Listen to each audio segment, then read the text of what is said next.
Hello, everyone. It's Sam Eckmann of Gold Derby here with Deborah L. Scott, the costume designer for Avatar: The Way of Water. And your costumes, Deborah, obviously a lot of them exist in the digital realm in this film. So I'm curious, what does that process look like when you're starting? How much is actually being constructed in real life? I think it might surprise audiences or in the industry kind of worldwide that we actually made every single garment, every single Navi garment, every single one. You know, all the accessories, all the jewelry, all the props, almost all the wigs for reference and things like that. So it's a very complex. It's a complex route to get to the end of a digital movie. Yeah, that must be an enormous undertaking. To me, there were certain aspects of, I saw it in 3D, and certain things that the 3D just made pop, like certain textures on it, like the shaman's chest plate. I could see the textures in it. Do you get a chance to sort of play around with the 3D, see how it looks? Does that affect the what fabrics and materials you use? The 3D, not specifically, because in terms of what I look at as 3D is the actual garment. It's already three-dimensional, right? And when Very true. Right? So when you're constructing things like you're talking about, they have many layers. So as you make them and as you sort of give all that information to the digital people, there's a back and forth and a road that we all go on together to make sure that it looks as it should in the movie, in the digital world, which is the same, as good or better than it looks in real life. So it's extremely, it takes a long time, and it's basically like reading the texture map of a garment. So you get all those ins and outs, and that's why it can't be just drawn, because you can't get that 3D from a drawing. You can only get the 3D from an actual 3D garment. Yeah. Would you say that, do you think that's a common thing with Hollywood movies when it's a very visual effects movie, or is this something you've found that is kind of unique to Avatar? I think it's very unique to Avatar. I'm not saying that no one has done it before, because I think, but I think the way Jim works and the level at which he works technically and artistically, that there's no way that a costume designer could not be in the conversation all through post, because we work so closely, not only with the makers, the creators, the artists that make the garments, but with the digital artists that then render them into the movie. So Jim holds the crew and all of us creators to a level, and he supports that level. Yeah, he seems like someone, from my outside looking in, someone who has a very clear vision of what he's going for in his films. Where is he in the creative process when you're designing? Yes, he has a very clear vision of what he wants, and he has this massive imagination, but he relies on the departments, and especially I can speak for myself, to sort of reach his goals.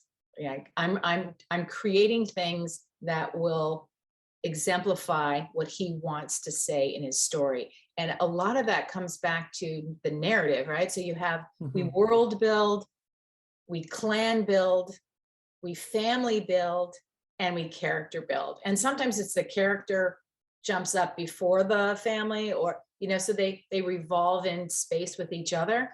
But all of those things are very important to Jim and his vision. So it's very thought out. We do a lot of testing. We do a lot of reference work. Everything has to be proof of concept. So if you see Tanawari in his mantle, you need to know that it's heavy. You need to see that, right? So you have to make the piece so the actor can wear it even. He loves to put the actors in their garments so he can see how they move. Yeah. Well, I would love to dive into a little bit of character and clan building, because we have some returning characters here like Jake Sully and Natiri, but they have evolved. Jake is, how do you look at costumes that you worked on in the first movie with a character, and how do you evolve a character like like Jake now that he's in this leadership position? Well, Jake went through a kind, his whole evolution in film one and became the warrior. And now, years later, he's the father figure. So he's softened, his hair's longer, he's just hanging out with the family. And you definitely get all this stuff from the scripts. The scripts lay out the character for you, and then you as the designer create the costumes that give the narrative to the character. So he, in this one, and then at a point, he realizes he's going to have to get back into it. He shaves the side of his head, and so his face becomes more sculpted. And that was fun to develop the hair for the Na'vi, which I did. So because it's such a big part of these characters, and he's very strong. He becomes stronger, right? He puts back on the poncho that he wears when he gets on his, that's really from Jim saying, I need him to look like Clint Eastwood. He needs to be that guy. So I designed that, and we made it and we put it on him, and it sort of gives that character a lot of sort of gravitas, I think. But then when he gets to the reef, he takes his toga, takes his cummerbund off. He softens a little bit. They drop a few things. He doesn't want to be Chirrut Makto anymore. He wants to blend in, but it's impossible for him at a point. So then he has to get back and start and do all those things to be the warrior, but including being the family man, including worrying about his wife and children. So it's a big arc for him. Yes, it certainly is. That clan that he meets, that seaside clan of Na'vi, is a totally new group for this sequel. What went into that? How did you want to make them distinct from the rest of the Na'vi we've met from the forest? Yeah, well, I mean, just the fact that they live in a different environment is step one. They live on the water. We researched indigenous peoples all over the world that live on and near the water, use the water, go underwater. So we did a lot of research in that way. And then it's really establishing in terms of the clans, like what are the things that tie the Na'vi of the Omatakayan, the forest people, and the Metkayina, the ocean people, what ties them together? They make their clothes. They're very handy. It's craft. They love to weave. Their weaving skills are tremendous. And then on top of that, like the Metkayina are initially a more peaceful tribe. They live in this idyllic seaside, like you want to go on vacation there. And they have more time to express themselves through their clothing. So their clothing is a little more decorative. The colors, each clan and the humans, in fact, use different color palettes. They're using their environment. Each clan is using their own environment to make their clothing out of.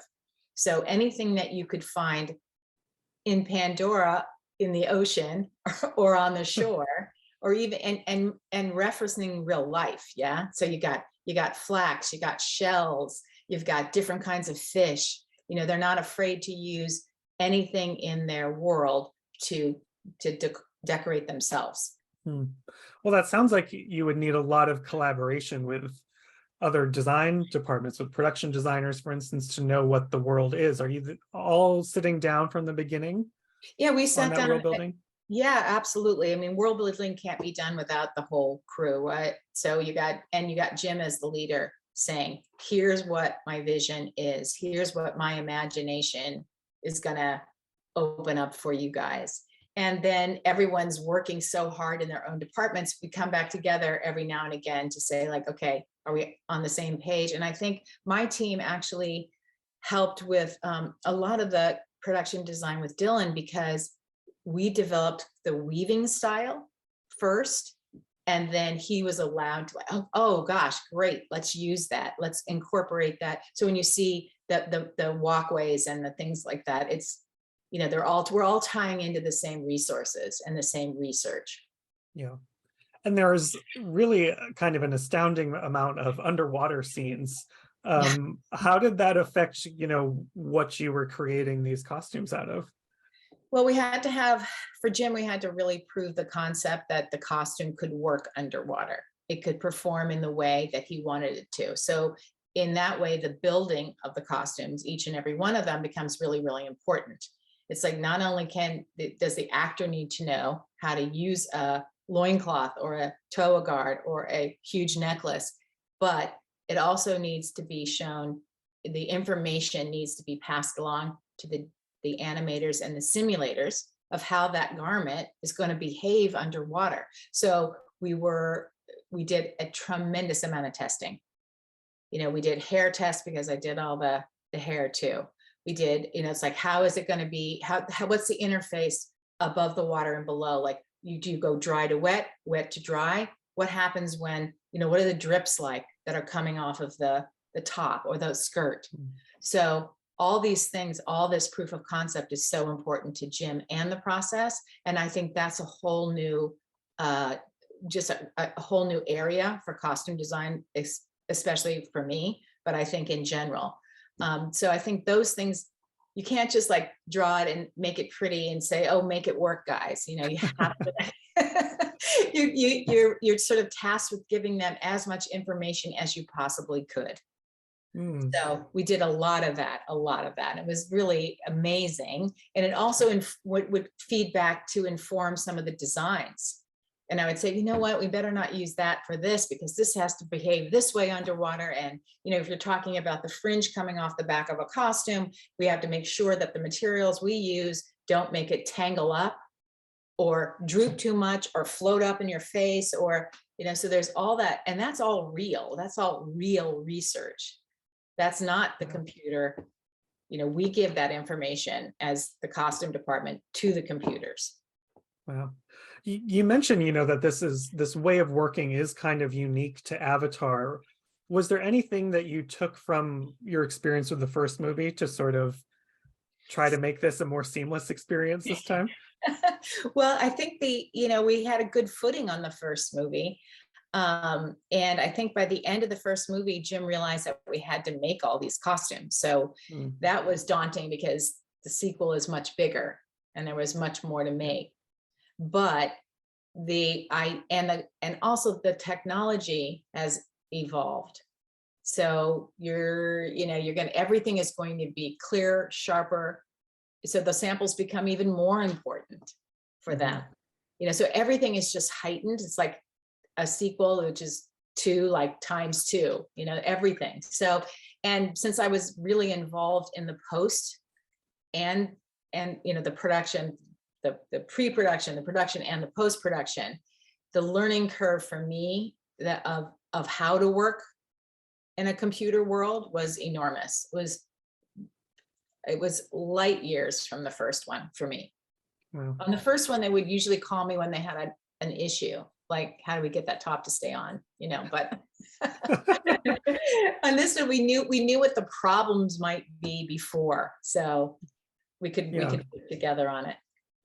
And this is just the first of several sequels. And so I'm wondering, did you kind of approach this as one mega project and looking at things from a multi-movie arc, or were you really piecemealing it one at a time? We definitely, in terms of kind of a narrative and the storytelling and the character building, we were looking at it for at least film 2, 3, and part of 4. So I know, and I've designed a lot of the costumes for 3 already. I know where everyone's heading. So it's a giant, giant story. Like this, film 2 is a giant story. Film 3 makes it a mega story. So there's a tremendous amount of work to do, but it's really good and informative to know where you're headed, because there's going to be more movies. Yeah. I don't know where you would fit it all, where you fit all your designs and drawings and costumes. Well, I'm a real hands-on person, so I do a lot of printing, which is, not great for the environment, I'm sure, but everything does live in files. So, there is a wonder in the computer for that. So we can go back and look at, I have probably 20,000 drawings from this movie. That's incredible. Well, before I let you go, we're an awards site, so I have to ask for us. You worked with Jim previously on this little movie called Titanic. Small success there, and won an Oscar for your costumes. What describe for us lay people who have not won an Oscar, when they call your name in that moment, what happens? What goes through your mind in that moment? For me, it was like, did they just say my name? I was like, whoops, did they, or did they say, it's like, it's just like everything just kind of goes out of focus. And then you're like, I hope I just didn't jump out of my seat and it was somebody else.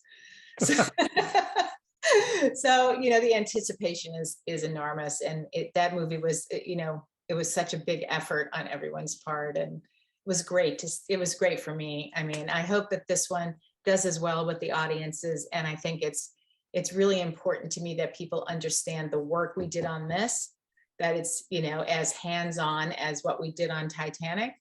So that's important going forward, for sure. Yeah. Well, it sounds like an incredible, very unique way of working, and very impressive results. So, Deborah, thank you so much for sitting down with me. If you're out there watching, subscribe to Gold Derby. Keep in touch with us the rest of this season. Thank you again, Deborah. Absolutely. Thanks so much.